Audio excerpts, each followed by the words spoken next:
The Hiding Place. Chapter 12. Vught. Get ready to evacuate. Collect all possessions. The shouts of the guards echoed up and down the corridor. I stood in the center of my cell in a frenzy of excitement. We were leaving the prison. The counter-invasion must have begun. I grabbed the pillowcase from the cot. What riches this coarse bit of cloth had been in the 2 weeks since it had been provided, a shield for my head from the scratch and smell of the bedding. It almost did not matter that the promised sheets never arrived. I dropped my few belongings into it. My Bible was in its pouch on my back. I put on my coat and hat and stood at the iron door clutching the pillowcase. An hour passed. I sat on the cot. 2 hours. 3. I took off my hat and coat. More time passed. I kept my eyes on the ant-hole, hoping for a last visit from my small friends, but they did not appear.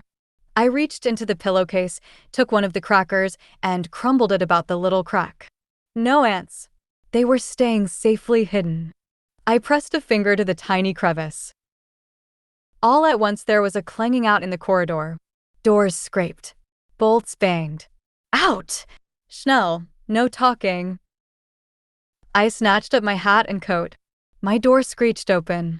The guard was already at the next cell. I stepped out into the hall. It was jammed from wall to wall. I had never dreamed so many women occupied this corridor. We exchanged looks. Where would we be taken? Not into Germany. Dear Jesus, not Germany. The command was given, and we shuffled forward down the long, chilly halls, each carrying a pillowcase with her belongings. At last, we emerged into the wide courtyard inside the front gate of the prison, and another long wait began with the late afternoon sun on our backs. I could not see Betsy anywhere. The huge gate swung in, and a convoy of gray transport buses drove through. I was herded aboard the third one. The seats had been removed, the windows painted over. The bus lurched as it started up, but we were standing too close together to fall. When the bus ground to a stop, we were at a freight yard somewhere on the outskirts of the city. Again, we were formed into ranks. The guards' voices were tense and shrill. We had to keep our heads facing forward, eyes front. Behind us, we could hear buses arriving, then lumbering away again. Then, ahead of me, in the newest group of arriving prisoners, I spotted Betsy. Somehow, someway, I was going to get to her. Slowly the June day faded. At last a long row of unlit train coaches rolled slowly over the tracks in front of us. By the time the order came to board, it was pitch dark. The prisoners surged forward. Behind us, the guards shouted. Obviously, they were nervous at transporting so many prisoners at one time. I wriggled and shoved until at the very steps of the train, I reached out and seized Betsy's hand. Together we climbed onto the train, together found seats in a crowded compartment, together wept in gratitude. The 4 months in Scheveningen had been our first separation in 53 years. It seemed to me that I could bear whatever happened with Betsy beside me. Hours passed as the loaded train sat on the siding. Betsy told me about each of her cellmates, and I told her about mine and the little hole into which they scrambled at any emergency. As always, Betsy had given to others everything she had. The Bible that Noli had smuggled to her she had torn up and passed around, book by book. The train at last began to move. We pressed our faces to the glass, but no lights showed and clouds covered the moon. I must have fallen asleep, for when I opened my eyes the train had stopped. Voices were shouting at us to move. An eerie glare lit the windows. Betsy and I stumbled after the others along the aisle and down the iron steps. We seemed to have stopped in the middle of a woods. Floodlights mounted in trees lit a broad, rough-cleared path lined by soldiers with leveled guns. Spurred by the shouts of the guards, we started up the path between the gun barrels. Keep up! Betsy's breath was coming short and hard as they yelled at us to go faster. I took Betsy's pillowcase along with mine, hooked my other arm through hers, and hauled her along beside me. The nightmare march lasted a mile or more. At last, we came to a barbed wire fence surrounding a row of wooden barracks. There were no beds in the one we entered, only long tables with backless benches pulled up to them. Betsy and I collapsed onto one of these. Under my arm, I could feel the irregular flutter of her heart. We fell into an exhausted sleep, our heads on the table. The sun streamed through the barracks windows when we woke up. We were thirsty and hungry. We had had nothing to eat or drink since the early meal at Scheveningen the morning before. But all that day no guard or any official person appeared inside the barracks. At last, when the sun was low in the sky, a prisoner crew arrived with a great vat of some thick steamy substance that we gobbled ravenously. The camp, we learned, was named Vught. Unlike Scheveningen, which had been a regular Dutch prison, Vught had been constructed especially as a concentration camp for political prisoners. We were in a kind of quarantine compound outside. Our biggest problem was idleness, wedged together as we were around the long rows of tables with nothing to do. We were guarded by the same young women who had patrolled the corridors at Scheveningen. The young guards' only technique for maintaining discipline was to shriek obscenities. Only one of our overseers never threatened or raised her voice. This was the tall head matron from Scheveningen. She appeared in Vught the third morning, and order seized our untidy ranks. Lines straightened and whispers ceased as those cold blue eyes swept across us. Among ourselves, we nicknamed her the General.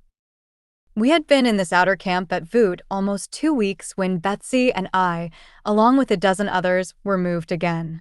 That day, after hours of processing in this office and that office, we found ourselves marching between twisted rolls of barbed wire. We arrived in a yard surrounded on 3 sides by low concrete buildings. These were barracks, almost identical with the one we had left this morning, except that this one was furnished with bunks as well as tables and benches. We were not allowed to sit. There was a last wait while the matron with maddening deliberateness checked off our documents against a list.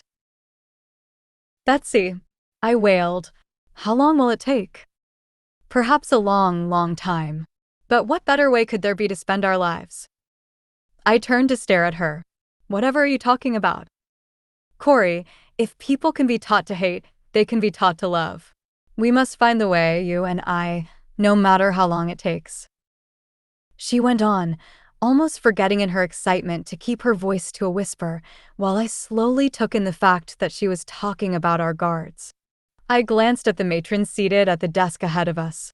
I saw a gray uniform and a visored hat. Betsy saw a wounded human being. And I wondered again what sort of a person she was, this sister of mine. What kind of road she followed while I trudged beside her on the all-too-solid earth. A few days later, Betsy and I were called up for work assignments. One glance at Betsy's pallid face and fragile form, and the matron waved her back inside the barracks where the elderly and infirm spent the day sewing prison uniforms. The women's uniform here in Vught was a blue overall, practical and comfortable, and a welcome change from our own clothes that we had worn since the day of our arrest. I was told to report to the factory, actually just another large barracks inside the camp complex. I followed my escort into the single large room, where several hundred men and women sat at long plank tables covered with thousands of tiny radio parts. 2 officers, 1 male, 1 female, strolled the aisle between the benches while the prisoners bent to their tasks. I was assigned a seat at a bench and given the job of measuring small glass rods and arranging them in piles according to lengths. It was monotonous work. I longed to exchange at least names with my neighbors on either side, but the only sound in the room was the clink of metal parts and the squeak of the officers' boots. "Production was up again last week," the male officer said in German to a tall, slender man with a shaved head and a striped uniform. "You are to be commended for this increase. But we continue to receive complaints of defective wiring. Quality control must improve." The shaved-headed man made an apologetic gesture. "If there were more food, Herr Offizier," he murmured. "Since the cutback in rations, I see a difference. They grow sleepy, they have trouble concentrating." His voice reminded me a little of Willem's, the German with only a trace of Dutch accent. "Then you must wake them up. If the soldiers on the front can fight on half rations, then these lazy." At a look from the woman officer, he stopped. I speak, of course, merely as an example. There is naturally no truth in the rumor that rations at the front are reduced. So, I hold you responsible." And together the officers stalked from the building. For a moment the prisoner foreman watched them from the doorway. Slowly he raised his left hand, then dropped it with a slap to his side. The quiet room exploded. People left their benches and joined little knots of chattering friends all over the room. Half a dozen crowded around me. Who was I? Where was I from? Did I have any news of the war? After perhaps half an hour of visiting among the tables, the foreman reminded us that we had a day's quota to meet. The foreman's name, I learned, was Mormon. He came over to my workbench the third day I was there. He had heard that I had followed the entire assembly line, tracing what became of my little piles of rods. "You're the first woman worker," he said, "who has shown interest in what we are making here." "I am very interested," I said. "I'm a watchmaker." He stared at me with new interest. "Then I have work you will enjoy more." He took me to the opposite end of the huge shed, where the final assembly of relay switches was done. It was intricate and exacting work, though not nearly so hard as watch repair, and Mr. Mormon was right. I enjoyed it, and it helped make the 11-hour workday go faster.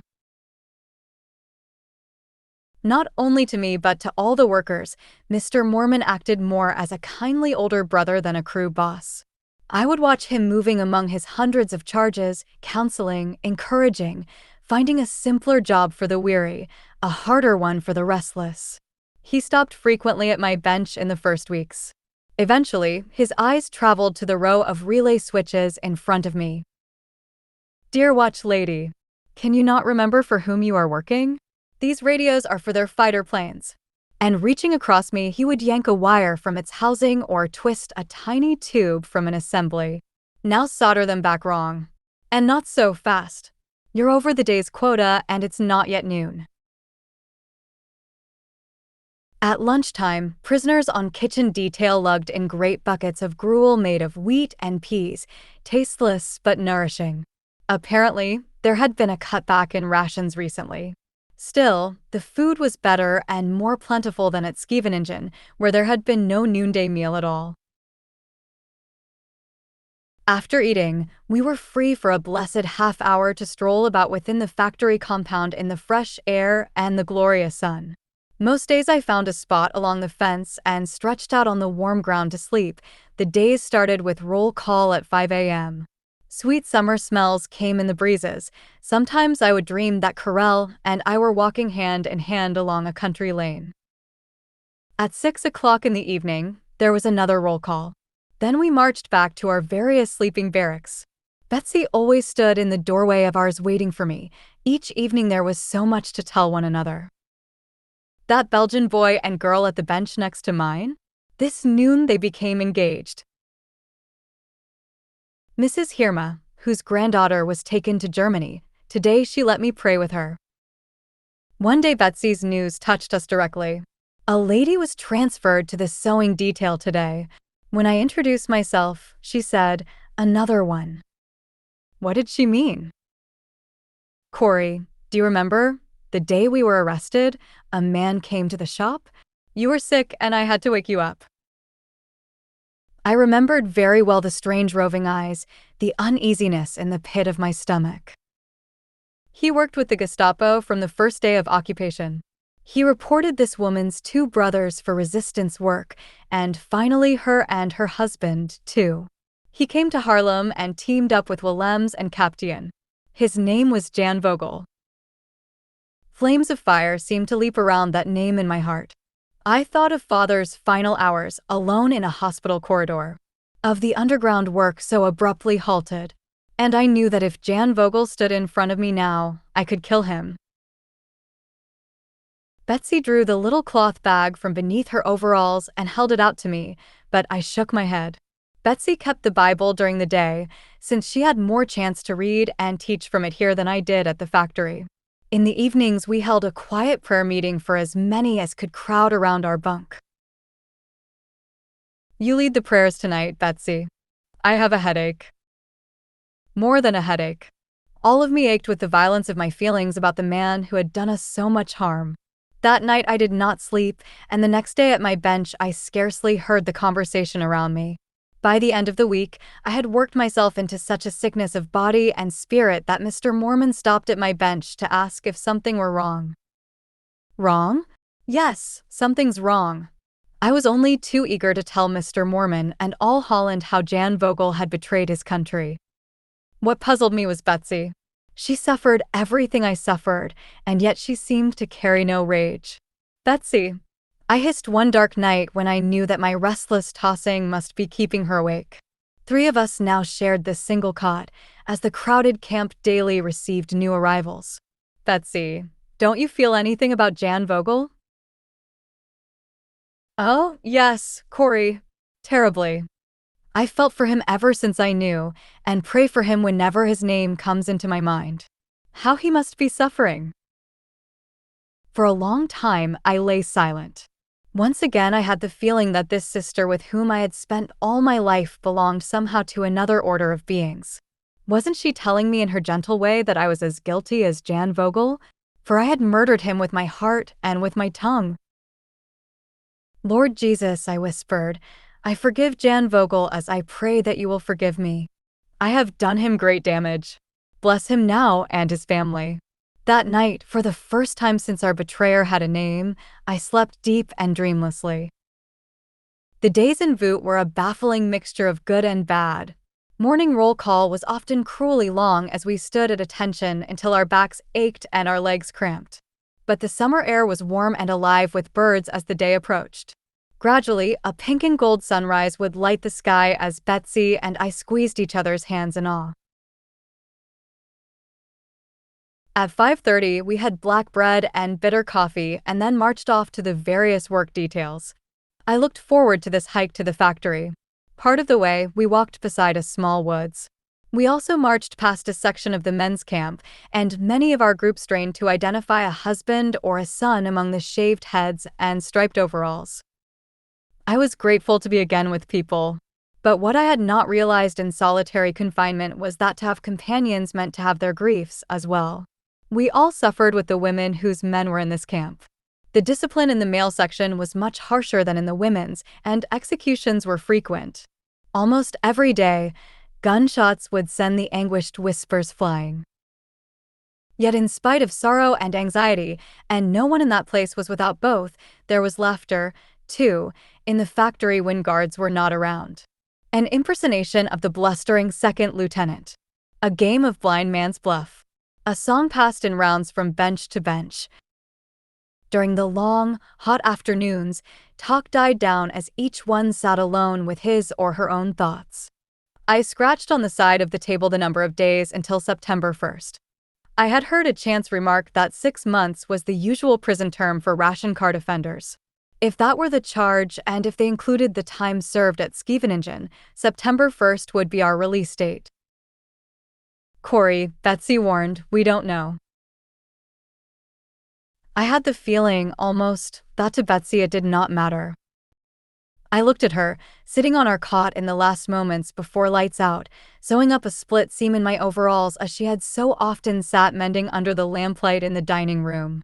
Betsy, by the very way she sat, evoked a high-backed chair behind her and a carpet at her feet instead of this endless row of metal cots on a bare floor. I had the feeling she was as content to be reading the Bible here in Vught to those who had never heard it as she had been serving soup to hungry people in the hallway of the beach. As for me, I set my heart every day more firmly on September 1st. And then, all of a sudden, it looked as though we would not have to wait even this long. The Princess Irene Brigade was rumored to be in France, moving toward Belgium. The brigade was part of the Dutch forces that had escaped to England. Now it was marching to reclaim its own. The guards were tense.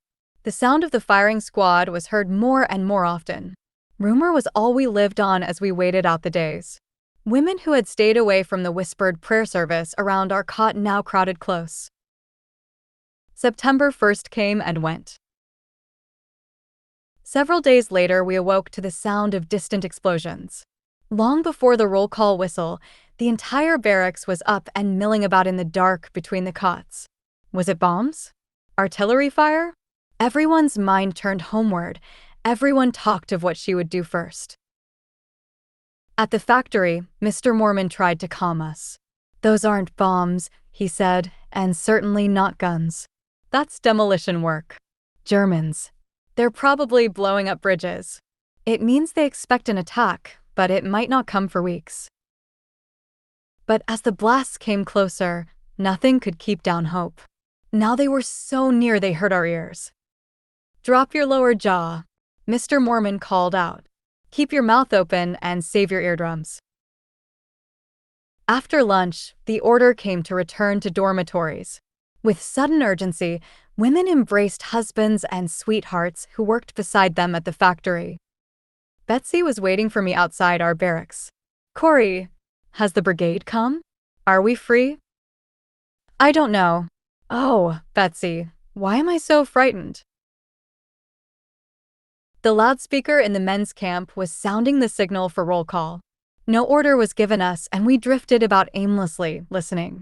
Names were being read through the men's speaker, though it was too far away to make them out. Suddenly, an insane fear gripped the waiting women. The loudspeaker had fallen silent. We exchanged wordless looks. Then rifle fire split the air. Around us, women began to weep. A second volley. A third. For 2 hours, the executions went on. Someone counted. More than 700 male prisoners were killed that day. There was little sleeping in our barracks that night. In the morning, we were ordered to collect our personal things. Betsy and I put our belongings into the pillowcases, including a small bottle of vitamin oil that had come in a Red Cross package. I transferred the Bible in its bag from Betsy's back to my own. She was so thin it made a visible bump between her shoulders. About noon, the marched exodus from camp began. Betsy hung hard to my arm. She was laboring for breath, as she always did when she had to walk any distance. I slipped my arm beneath Betsy's shoulders and half-carried her. At last, the path ended, and we lined up facing the single railroad track, over 1,000 women standing toe to heel. Farther along, the men's section was also at the siding. Freight cars standing on the tracks were for us. Already the men were being prodded aboard, clambering up over the high sides. We could not see the engine, just this row of small, high-wheeled boxcars stretching out of sight in both directions, machine guns mounted at intervals on the roof. Soldiers approached along the track, pausing at each car to haul open the heavy sliding door. In front of us, a gaping black interior appeared. Women began to press forward, and we were swept along with the others. Betsy's chest was still heaving after the rapid march. I had to boost her over the side of the train. At first, I could make out nothing in the dark car. Then in a corner, I saw a stack of bread, dozens of flat black loaves piled one on top of another. We were shoved against the back wall. 30 or 40 people were all that could fit in. Still, the soldiers drove women over the side, jabbing with their guns. When 80 women were packed inside, the door thumped shut, and we heard iron bolts driven into place. Women sobbed and many fainted, although in the tight-wedged crowd, they remained upright. It seemed certain that those in the middle would suffocate or be trampled to death, but we worked out a system where, by half sitting, half lying with our legs around one another like members of a sledding team, we were able to get down on the floor of the car. "Do you know what I am thankful for?" Betsy's gentle voice startled me. "I am thankful that Father is in heaven today." "Oh, Father, how could I have wept for you?" The warm sun beat down on the motionless train, the temperature in the packed car rose, the air grew foul. Beside me, someone was tugging at a nail in the ancient wood of the wall. At last, it came free. With the point, she set to work gouging the hole wider. Others around the sides took up the idea, and in a while, blessed whiffs of outside air began to circle about us. It was hours before the train began to move. Almost at once it stopped again, then again crawled forward. The rest of the day and into the night it was the same, stopping, starting, slamming, jerking. Once when it was my turn at the air hole, I saw in the moonlight train men carrying a length of twisted rail. Tracks ahead must be destroyed. I passed the news. Maybe they would not be able to repair them. Maybe we would still be in Holland when liberation came. Betsy's forehead was hot to my hand. The girl behind me squeezed herself into an even tighter crouch so that Betsy could lie almost flat across my lap. I dozed, too, from time to time, my head on the shoulder of the kind girl behind us. Once I dreamed I could hear hailstones on Tantyant's front windows. I opened my eyes. It really was hailing. I could hear it rattling against the side of the car. Everyone was awake now. Another storm of hail. And then we heard a burst of machine gun fire from the roof of the train. "It's bullets," someone shouted. "They're attacking the train." Again we heard that sound like tiny stones striking the wall, and again the machine guns answered. The firing died away. For an hour the train sat motionless. Then slowly we crawled forward. At dawn, we crossed the border. We were in Germany.